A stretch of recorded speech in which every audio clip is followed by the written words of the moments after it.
Welcome to That Annuity Show, the podcast that will make you an expert in explaining annuities to your clients. Give us 30 minutes each week and we'll shave hours from your client presentations. Now, here's your host, Paul Tyler.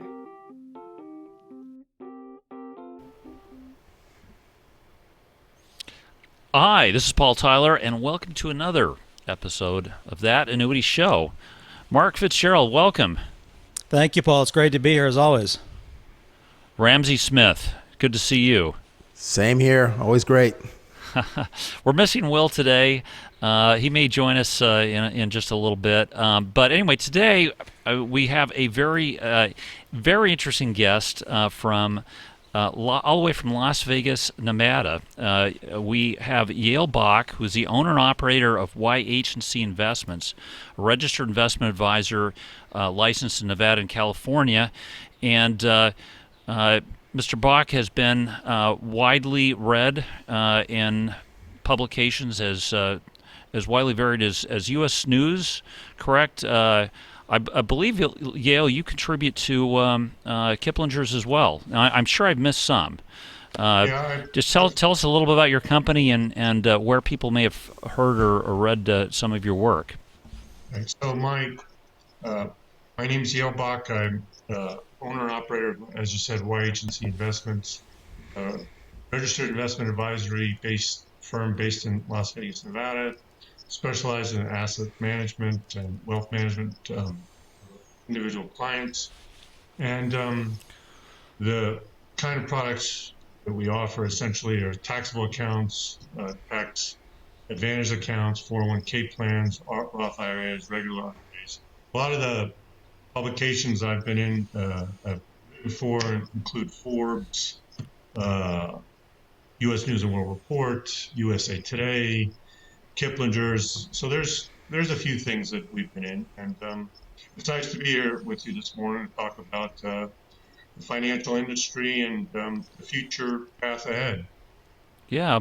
Well, let me lead off with just a question around mindset of investors. I was driving up here to Hartford, Mark, listening to another rival annuity podcast. Actually, it's a real good one put on by really target agents as well, and they were talking about how people are, and some of their clients are just struggling to make sense out of where the market is headed. Gee, should they be following Reddit to make their investment decisions in GameStop?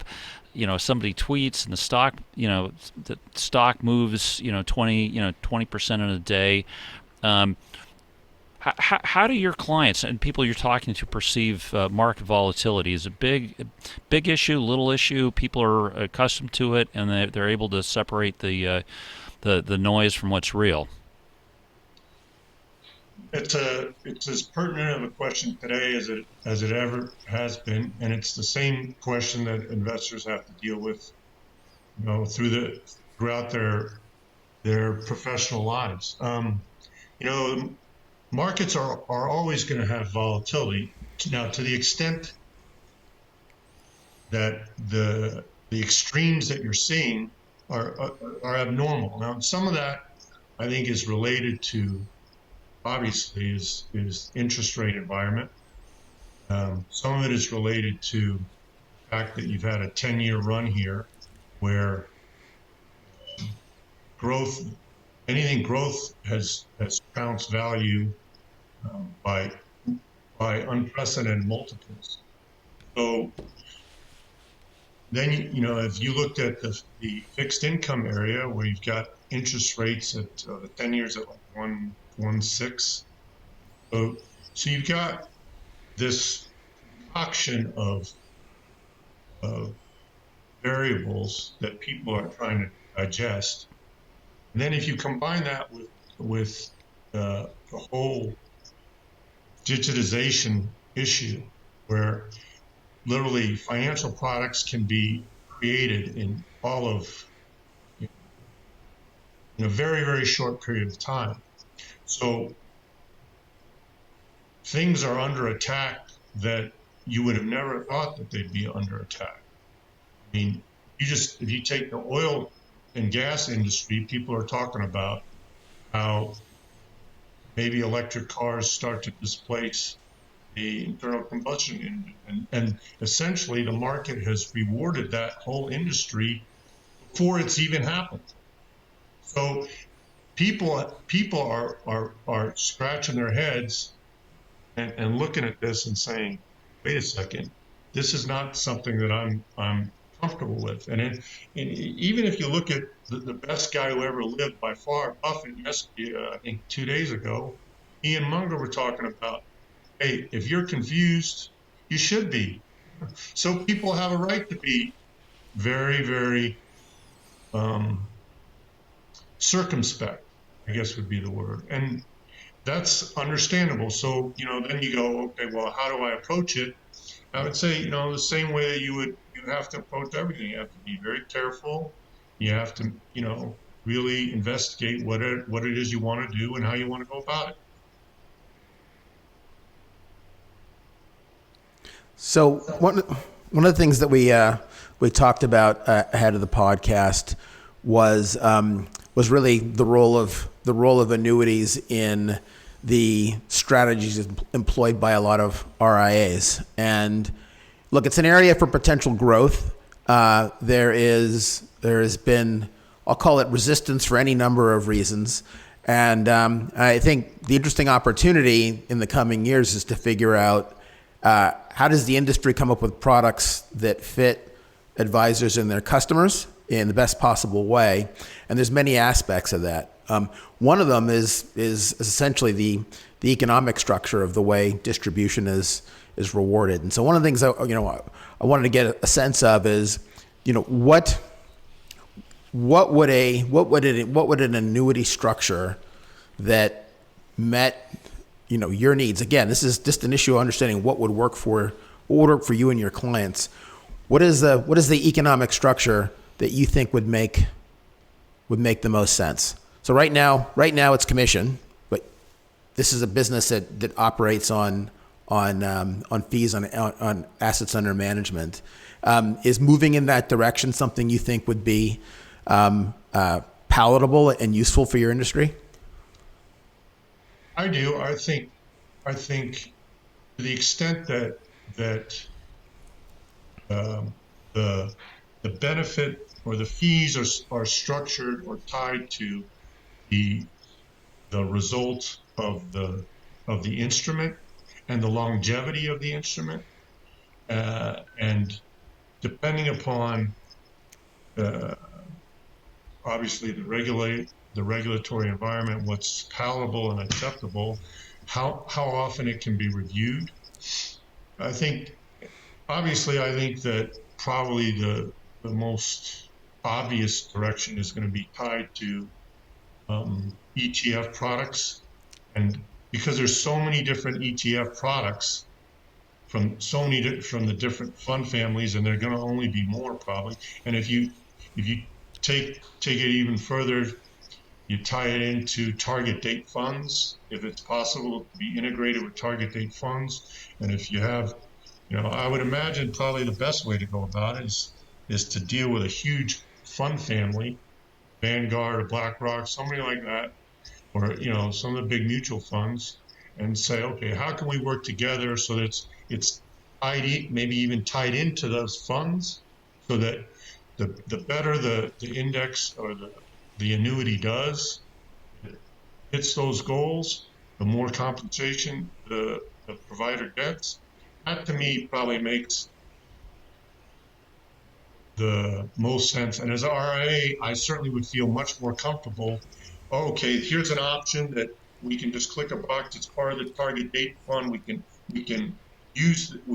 implement that or integrate that with the target date fund or this index or this ETF. That makes sense to me.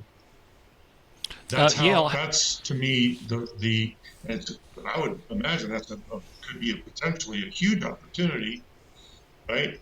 And obviously, the advantage the annuities would have is I think you do a pretty good job of providing downside protection. So in combination, that would be a pretty formidable instrument or set of instruments, depending upon what's created, I guess, or it's out there already. Maybe it's out there. So I guess looking at that compensation structure where it's fee-based structure on assets, and you're looking at an annuity that's designed to generate income for life, and it's really a depleting asset that's going to guarantee a threshold of income for that client for the rest of their lives. And if you're looking at a fee-based structure on a product like that, the actual account value might be going down while not impacting the guaranteed income. How do you see that fitting into your type of business model? And are there any thoughts that you have in terms of how a product could be structured that could fit into it versus an accumulation product, which obviously would be designed to grow and get an accumulating asset, which would increase the recurring revenue stream for you? Well, I think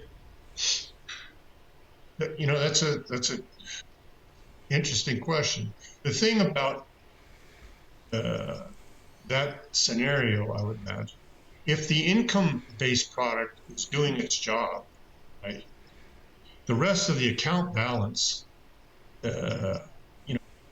might represent 95% of the other assets. So there's the advisor and has to kind of delineate or has to do some work on delineating what's important there. So it's a good question. I mean, assets under management isn't necessarily always the greatest fee structure, but it's the one that's most prevalent in the RIA space.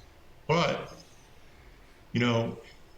that for RIAs is probably has increasingly come under pressure because of ETFs, because of passive investing. So to the extent that you can provide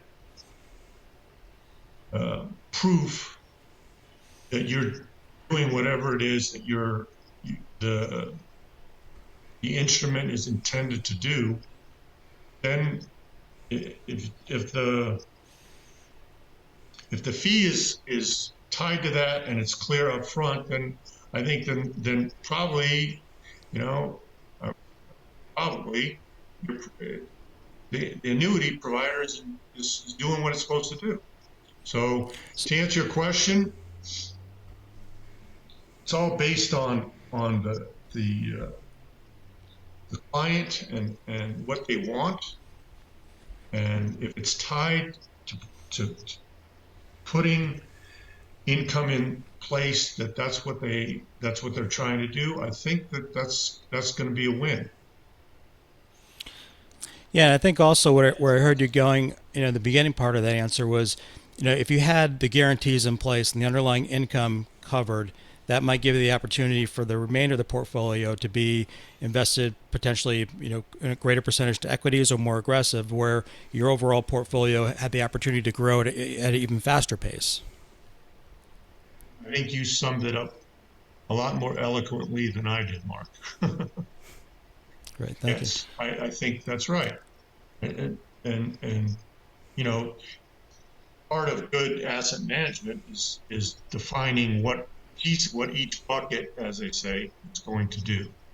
So, yes, I like the way you describe that. That's a good way to put it. And Yale, if I were a client of yours, how and when would we start to have a discussion about my retirement plans? That's probably something that happens initially. When you tell me, okay, this is what I'm trying to do, and this is what my spending pattern is, and this is what I'm going to need to live, and that's tied into the income generation piece, and then how much risk are you willing to take on capital gains and capital appreciation. So those are the things. I mean, separating percentages and the total assets in the portfolio and what you're willing to risk, that all has to happen at the outset. And if you were to think of those conversations you had with people like me, a couple of years ago versus, today, kind of coming hopefully through the pandemic. I'm reading all the stories about what's happening in Brazil and India and just hoping this is, we're done with this. But have those conversations changed at all, or the worries changed with your clients over the last year? No, I think people are. I think people are still quite nervous about the future. In terms of how they've changed, my situation is probably a little different. Where they're like, here's this capital, grow it, make it work, and when it reaches a nice high threshold, here it is. They can go do what they want. I wouldn't say most advisors, but I think that advisors all across the world are dealing with heightened uncertainty, and as we, start to hopefully get through the pandemic, the question of income generation isn't going to go away. Especially with interest rates where they are, in many cases across the world, there's negative interest rates. So these are issues that advisors are going to think about and they're going to continue to think about. And the pandemic has just kind of heightened the intensity of some of the uncertainty, I would say. You can't, if you see the price of oil go below zero for the first time ever, that was a year ago. If you're an advisor and you've got a 5 or 10% of your equity portfolio is allocated to the oil industry, it doesn't lend confidence to owning those assets. Now, you have to kind of understand that industry, but I'm just giving an example. You're dealing with very, very unique set of circumstances. Did that answer the question, or is it am I too vague? Oh, I think it was good. I guess question one is, in this environment, where do I find alpha? And I guess, Ramsey, what's the word for stability? Where does my safe money go, short of an annuity? Yale. I think that for the advisor perspective, I think you're going to look for things that aren't egregiously priced, that are ETF based, that I would say are not correlated with the S&P. I would be turning away from domestic S&P based indexes. I would be looking towards maybe industry based ETFs, and you're trying to find things that you have faith in. So an ETF that might be based on the healthcare industry, an ETF that might be based on the drug industry, an ETF that might be based on the telecommunications industry, an ETF that might be based on the water industry, right? Things that you can take to the bank, right? That you really have faith in, that you're not worried about any kind of technological disruption, and if the fees are reasonable, and you believe that the people who have put it together are providing plenty of value for what you're paying, that's how I would go about it. And I think that there's probably plenty of annuities out there, or there's annuities out there that are tied to products, that are tied to indexes like that.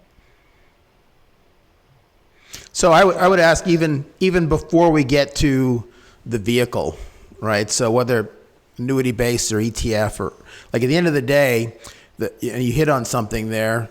You have to kind of identify the themes of the future. So you've given a number of examples of what looks like sector rotation. You mentioned it around the energy space. You mentioned it. I don't remember if it was within the podcast or in prep. You mentioned it around internal combustion engines versus electric cars. So, I think so far you've given us some really interesting ideas about sectors that maybe are under some pressure, right? So where are some of these sectors where you think the future might be bright? And I know that it's still a work in progress, but is there maybe one sector that is particularly intriguing for you for the future? Yeah, I think that, how about I'll give you two, not one. So, that's great. Yeah. Great. Okay. So I would say if you're more focused on safety, I think the healthcare / pharmaceutical area is always a very, very solid place. I think pharmaceutical area, and the world is increasingly more and more interested in using drugs for every number of reasons. Pandemics. Okay, huh? I mean, COVID, insulin, whatever you want, cancer, however you want to go. So that's one. And if you're also interested in safety, I would also think that anything insurance related. I think insurance is always a solid. You don't have area. To say that. Huh? No, I believe it. I think that insurance is quite important. You look at what happened in Mexico yesterday with I think it's a railroad or bridge or something, and the whole infrastructure bill here in the United States is tied to improving our infrastructure. Well, that's roads, bridges, airports, those kinds of things. They're talking about all the bridges are dramatically haven't been serviced for many, many years. If a bridge breaks somewhere and people have a problem, the insurance industry is tied to all of that. So insurance, I think, is really, really is important. But along those lines, I think that where a big opportunity is going to be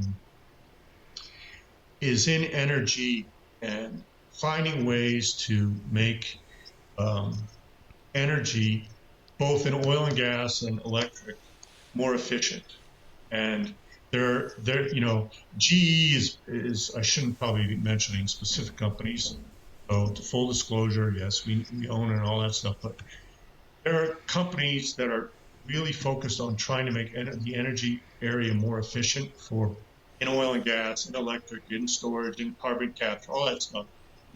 And I think that's a big opportunity. Who wins? I don't know.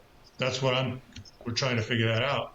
But I think it's a massive market, and it's not going to go away. And you can count on it. Yeah, I believe you wrote an article a while back about good investors using currency volatility as an opportunity. Do you still feel from that perspective? Are you using currency hedging a lot in your current portfolio constructs? Well, I'm glad you asked that, Mark, because I think currency is the most. To answer your question, I think what I'm trying to do is take advantage of currency volatility, and I think that the currency area is another one that's probably as interesting and as big as any opportunity out there, just because the whole issue of cryptocurrency and whether the central banks are going to create digital currencies within each of their countries. And so, you're always going to have currency fluctuations. Normally, as you said, Mark, they're the issue is hedging. How do you hedge the currency fluctuations? Normally, the best way to go about that is you buy the biggest banks, the Chases, the Cities, because they have the biggest entities that trade and allow companies to hedge with them. But I do think that that's where there's plenty of opportunity, and it's also an area that's not going to go away anytime soon, and you can kind of depend on it. And I think I think if you look at the exchange rates right now, all the emerging markets are really still have been under, those currencies have been under, and their markets have been under pressure. So, I think that's an interesting area to look for sure. Mark, you're paying attention. You annuity guys, it's hard to get anything over on you guys. You guys are tough. Well, that explains why Mark wanted to have a Bitcoin-linked index in our annuity portfolio, right? You got to bring Mark? diversity in, right? I So think, Yale, go ahead. I'll tell you, that's the one that the whole world's watching, has been watching the last year. It'll be interesting to see how that one plays out. That's not for the faint of heart. And, No. there's a ton of interest for sure. Right. Yeah. Hey, well, Yale, this was terrific. Thanks for your time. Where's the best place for people to go to follow, what you're writing, your columns, or any type of advice you may have? You may have interested a few people after your answer to Ramsey's questions around sectors. Well, thanks for asking, and thanks for having me on. They can go to my website, www.y-hc.com. I write a blog. If you email me, I'll get back to you as soon as within the day for sure. And I welcome any questions. And when it comes to investing, it's my passion. It's been my passion for 30 years, and happy to entertain anybody's questions or inquiries. And I hope to stay in touch with you guys, and maybe we'll do some more with the annuity products, because clearly they can help people. Certainly, I'm sure, on the income side. Yeah. Hey, well, thanks so much, Mark, Ramsey. This was great. Yes, thank you very much. Thanks a lot. Thank you, guys.